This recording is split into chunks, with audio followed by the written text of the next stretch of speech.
I literally got this mug for this video because the video is going to be pretty dramatic and I really needed something to balance the drama in this video.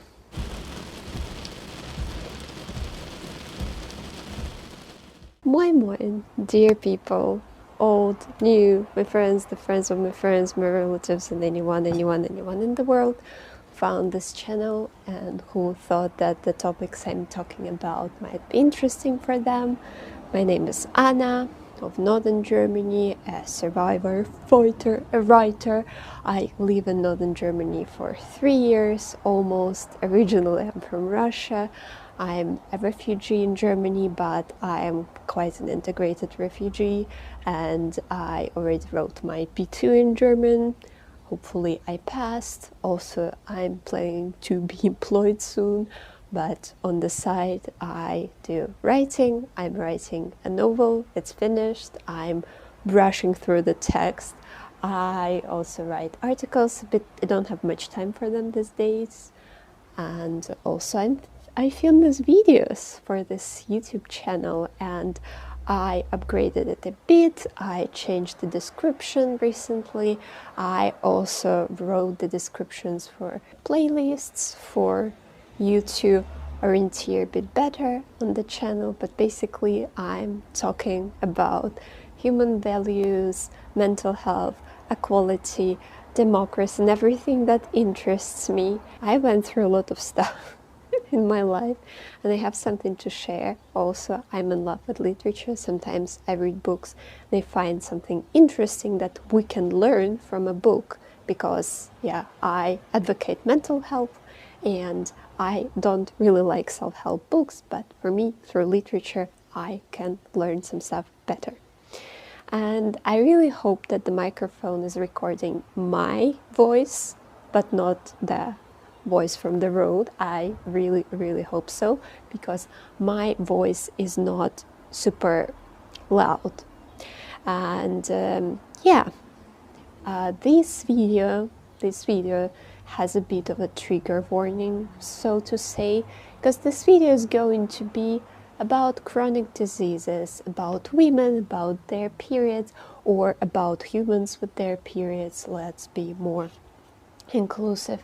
And if you are someone who is highly triggered by the topic of bleeding, the nature of bleeding that some humans experience once a month, probably, I don't know, turn this video off and cry somewhere in the corner. But I suggest starting and having my chamomile tea. I'm sitting on the chairs that I built up myself. That was an ordeal. You can watch it in my previous video. So you saw the name of the video, and if you clicked, probably you also have some kind of chronic disease and you can relate to that, or you are just curious and you want to understand this topic better, or some of your nearest and dearest has a chronic disease. And for me, recently, I was living through the period, and I'm still living through this period of time when I am talking to my psychologist. We are discussing the fact of being a woman, and for me it's a bit difficult to identify myself as a woman because I identify myself as a human, and it's also normal. But yeah, I know that women are amazing, they are strong, they're intelligent, they are unbelievable, they're compassionate, and all wonderful adjectives. And I'm also a woman, but sometimes I struggle, and also it feels like the society is built against women because of patriarchy. And the topic I'm talking about today is also patriarchy related, of course. So yeah, if you are anti-feminism, also go cry in the corner. I don't know really. I don't care. But in my writing meetings, I met a girl. Her name is Caroline, and if you're watching this, hi Caroline. And she said that she only recently, in her 30s, would identify herself like as a woman, not properly, but like the feeling of being a woman. So I'm still struggling with that. And I'm going to talk about my chronic disease that manifested itself for the first time when I was 12 or around 13. The story begins, every woman's story begins with a period. Very, very philosophic phrase. I don't know. And yeah, what you should know about me if you don't watch my channel, I'm not anxious, I am anxiety. I'm like a cucumber that consists, but not of water for 90%, but of anxiety.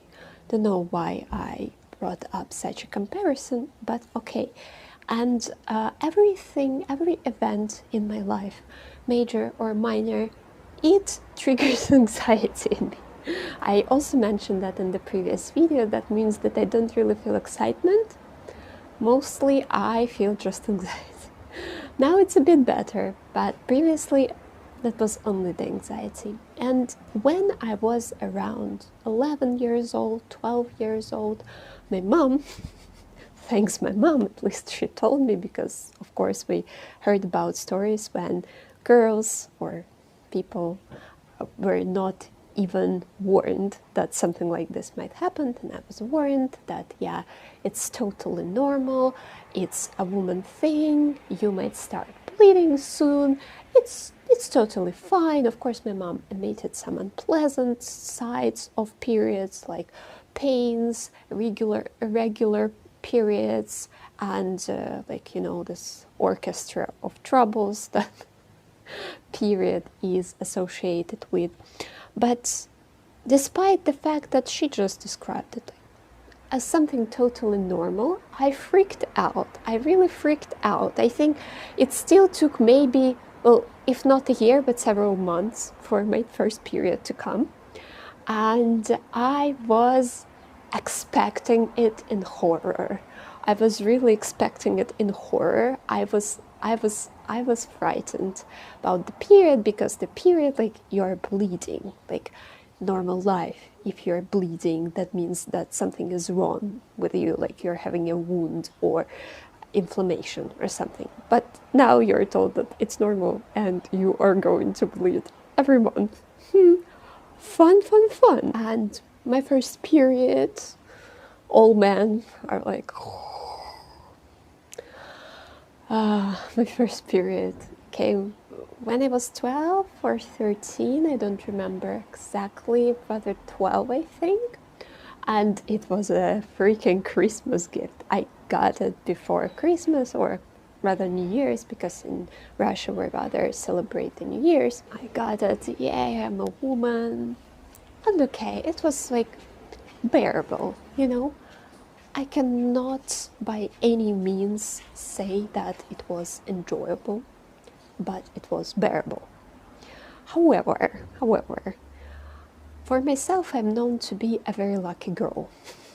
That means that normality couldn't last forever. And already towards spring, towards a bit later spring, I started to realize that, yeah, of course, I had learned something about these processes by that moment. And I started to realize that something is not exactly as I had been told it was going to be. And what the problem was, I had my cycle, quite a long cycle, well, normally long cycle, but in between I had something that was a bit difficult to describe. It is as if, you know, in Russia sometimes they switch off the hot water, sometimes even the cold water, and when they restart and you turn the water on, something is like pouring, not exactly water, something like something yellowish, brownish. And that was exactly the same. Some dirt was going off me. Sorry for details, but it's important for the description. And I was like, it's weird. And it's not, it doesn't seem to be something normal. And it was like a mini period in a period. Oh, cool, right? Even better than I had expected it to be. Great, amazing. And I watched it a bit, and then it was starting to get worse. And my cycle just, like, spread a bit. And it wasn't like I lost my cycle. I lost my bleeding. No, no, no.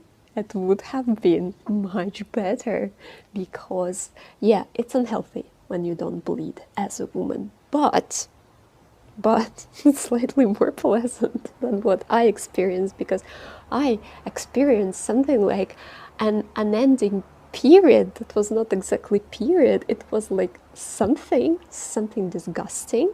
You're always dirty, and something that doesn't stop. And here there is something that a person who had a chronic disease related to the reproductive organs can relate to, because I'm sure you experienced a similar thing. And the horrifying thing is that it's not only a Russian thing, it's not only a Germany thing, and I'm pretty sure that the experience will be similar in many, many different places. And I needed a doctor. It was obviously not normal. And the ordeal began because not only do you have to find a doctor, you need really to search for a doctor who would be compassionate, who would explain things to you, would want to find out what is going on.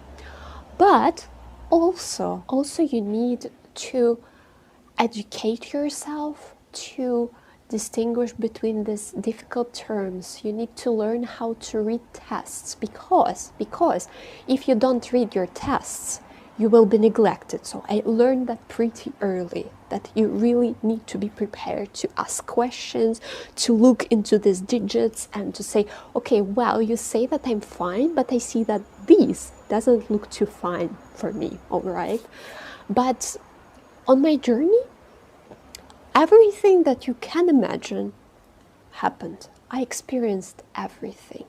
When I was like 14, like the first ultrasound, I went to a paid clinic and a woman at the reception was screaming, "Is she pregnant?" I want to say that even if I was pregnant, because shit happens in life, she had no right to scream it in the crowd. She had no right to do that. And to every person, they have no right to do that, okay? Also, I came to seek help, but instead I was threatened because I already mentioned in an ancient video of mine about punitive medicine, punitive gynecology, typical for Russia. You can watch it, the quality is meh, but you can watch it if you want to. It's about boundaries, about also gynecology and stuff. And I was threatened that if the bleeding cannot stop, they will scrape me. And they somehow made it my fault, as if I was not seeking help, as if it was my fault, as if I did something wrong. I didn't do anything wrong.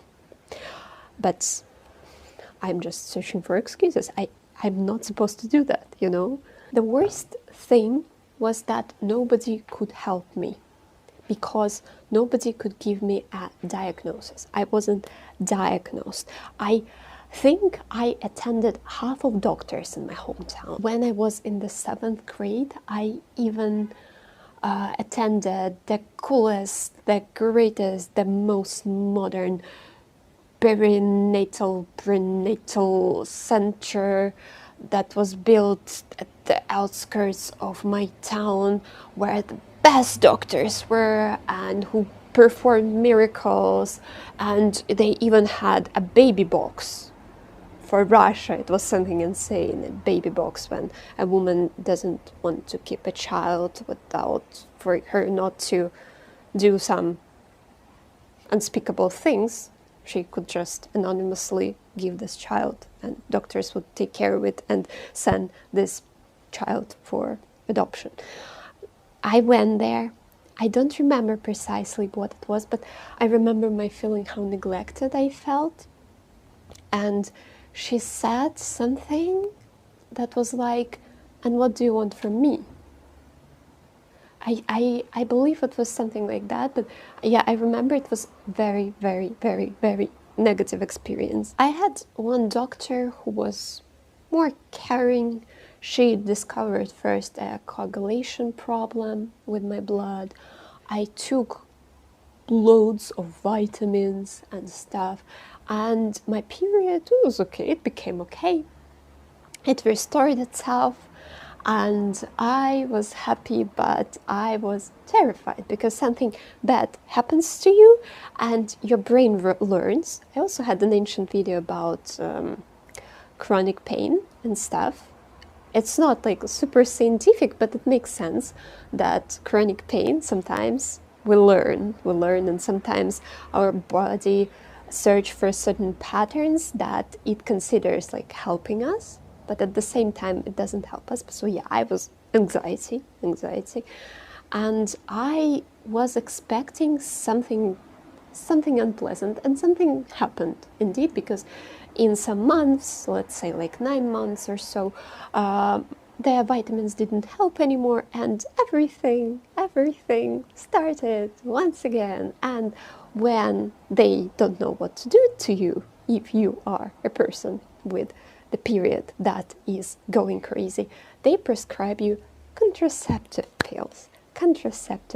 I think I was prescribed contraceptive pills when I was 16 or so, and it felt wrong somehow, because it felt wrong because it didn't seem right, because like contraceptive pills, they prescribe the same pills to all the people, but how can it be right for everyone? Also, it doesn't seem to be like something that you can take for a long time. And they gave like the temporary effect. If you take them, you're fine. If you don't take them, you are very much not fine. Okay, let's have a drama llama break. No drama llama. Happy llama, sad llama, mentally disturbed llama, something llama, drama llama, na. Sorry, I don't remember the song exactly. Okay, back to our medical pigs, I don't know. Yeah. Ozzy Osbourne died. Did you hear it? He was a machine. He lived quite a long and I hope happy life. But yeah, war pigs, listen to it, but we're about medical pigs here. Also, the things that I learned very early, when you go to a doctor, like to a gynecologist, things that you should not say, not because they don't make an impact, but they are not capable of making such impact to just destroy your period completely. It's just not possible. So I learned not to say I stress a lot. I learned to say I don't exercise a lot, or for some people I exercise a lot or something, because you give them the opportunity to say, that's it. That's it. That's the reason. I was prescribed some calming pills once. Of course, they didn't help, because this is not how it is supposed to work. Okay.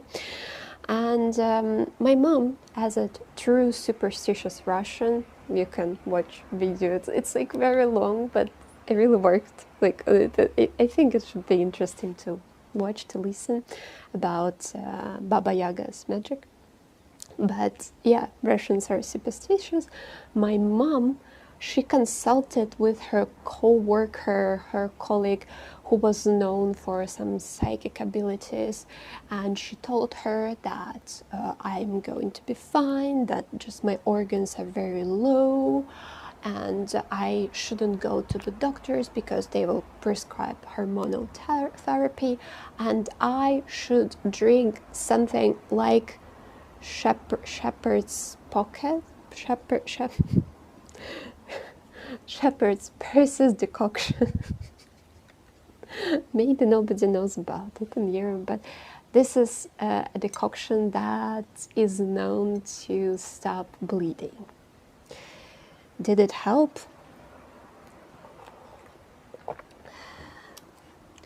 Let's just say nothing about it. I don't know.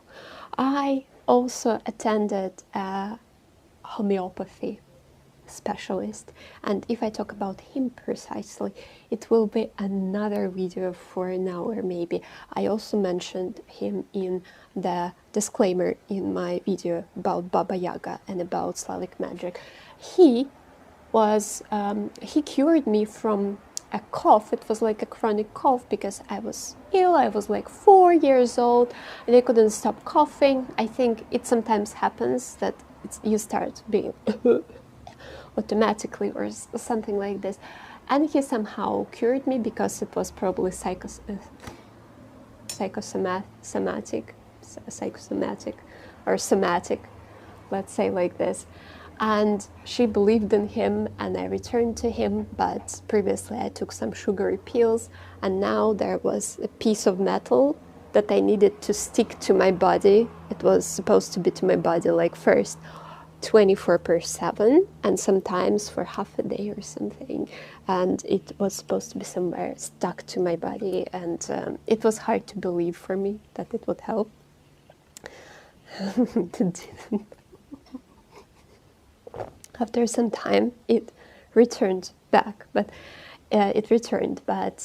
you know, you're always trying to search for some alternatives for you not to be on contraceptive pills all the time. I will also not count the number of times I was told, oh, you will get married and everything will pass, you'll find a man, everything will pass, and blah blah blah. It's not an answer. It's not. The point of this video is to show this journey and all the struggles that you can experience as a person with a chronic disease, especially a woman or a person with periods.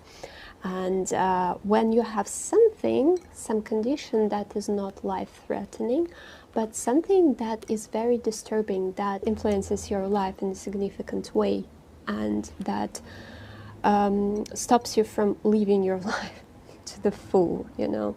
And also this neglect is when you take these contraceptive pills and when you come to the doctor and when you say, I'm not happy about it, I'm not happy about the effect that I'm getting, about mood swings, about migraines that they obviously cause, and I complained about that a lot, and I was told like, no, well, what can we do? In 2020, I did find a doctor. I was finally given a diagnosis. And if there is someone who is watching this with similar symptoms and with a diagnosis, probably guessed it already that it's PCOS, polycystic ovaries syndrome. I won't describe it medically. You can read about it on Google. It's very, very unpleasant. It makes it difficult for you to conceive a child if you want to conceive a child. But generally for me, it just impacted the quality of my life. I was not planning to have a child. I was prescribed, again, loads of tablets, loads and loads and loads of tablets. You don't want to know how I transported all these tablets when I was leaving Russia. At the border, I was stashed like Pablo Escobar, but my ovaries were functioning. Happy ending? Are you on Disney or what? No. This stuff doesn't leave you too easily.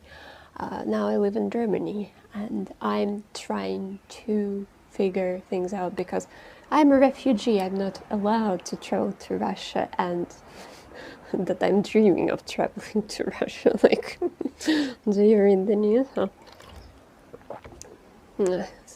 Putin. Recently, again, I had to brace myself up. I had to look into all these million tests that I did when I was still in Russia, and I found out that I was being prepared for pregnancy. was not going to become pregnant anytime, but I was of course always asked by my doctor, who patented some innovative way of abortion. She was asking me, when are you going to get married? When are you going to have a child? You are not allowed to get abortions because in your condition you'll never be able to get a child. So the condition deprives me of choice, I guess. I remember there was a lot of pressure of this in Russia, and like also with my doctors. Like, you need to get pregnant, and I was like, Marina, I'm chronically depressed. I'm basically standing on the edge of the balcony, like, Marina, what are you talking about? How can a child fix that? She wasn't Marina, like, I don't remember the name of my doctor. And why is it triggering me right now, precisely? Well, it's triggering me right now because I am again in this turmoil. I'm again in this ordeal because I have new doctors. I already was at a doctor's in Neumünster. She was a Russian-speaking woman, and she asked me if I was going to get married. I would have wanted to joke something like, yeah, fancy a date, but I'm not brave enough to do that. And also my friends are saying that is an assault. Also, I had a gynecologist who I visited last autumn, and I said that I'm unhappy about the pills, about migraines and stuff. And she said, well, maybe let's try to take these pills but once in 2 months. You know, my ovaries are not balalaika. I suggest not playing with them, you know? Because when you take pills, then you don't take the pills, your ovaries are like, what is going on? In my body too. You don't care. You close your surgery and go home to your kids, families, cats, whatever you have. And I mess with this. I live with this. I also had endocrinologist recently who, like, briefly speaking, my ovaries were triggered by my kidneys producing too much male hormones. I even used to joke that men shouldn't brag around me because I probably have more male hormones than them. This video is going to be edgy, but remember, no drama llama, and if you want to write a very bad comment, diarrhea curse is awaiting you, or even in this case is going to be constipation curse because it's much worse. So yeah, I went to an endocrinologist and she just said, let's just cut down on all the pills and then we'll see. And I had the blood tests done, and there was one hormone which was like, woo! And from what I figured, it's triggered by the pills. But she didn't say anything. She said that I was fine. I was fine. Yeah, I guess if I'm not dying just yet, I'm fine. And also my vitamin D levels are on the bottom, but in northern Germany I have no chance of fixing that. So what's the plan? I'm a fighter. I'm a survivor. I'm great at surviving, but I don't want to survive, and I don't want any person with ovaries and periods and problems to survive. I'm planning to go to another gynecologist. I'm planning not to leave their surgery unless they recommend something. I want answers, I want recommendations, I want validation. I want validation of my condition. I want to hear that what I'm feeling is not something that I'm inventing. It impacts my quality of life.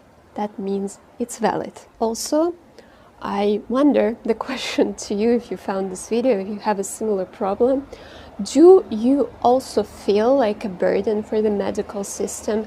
Do you feel guilty because you have to go and plead and ask for extra tests to solve your problems, to help you, because actually it's not something urgent but something that drives you crazy, and you always have to, like, you know, crawl, you need to fight to take some space there for the doctors to pay attention to you. Do you also feel guilty? Because I do. I don't want to feel like that, because doctors exist precisely to help us when we are in distress. Okay, yeah, I think that's it. I hope you learned something in this video. It's again something like spill the tea wise on broadcasts, because it's something that doesn't have an immediate solution, doesn't have an answer how to eradicate such an attitude to women and to people in general, to people who like this gynecology. And yeah, I want you to, if you want to share your story in the comments, yeah, you can also share this video if you want this word to spread, because I saw many videos of inspiring women who are talking about it. I think it's very important to talk about it, because all bad stuff is happening in silence. And if you want to help this channel out, like, give me a thumbs up. You can also give me a small donation, but it's not necessary. And yeah, I will be wishing you love, love, and peace, peace from Anna in Germany. Let's stay strong. We'll overcome that, I'm sure, because we are fighters. Tschüss.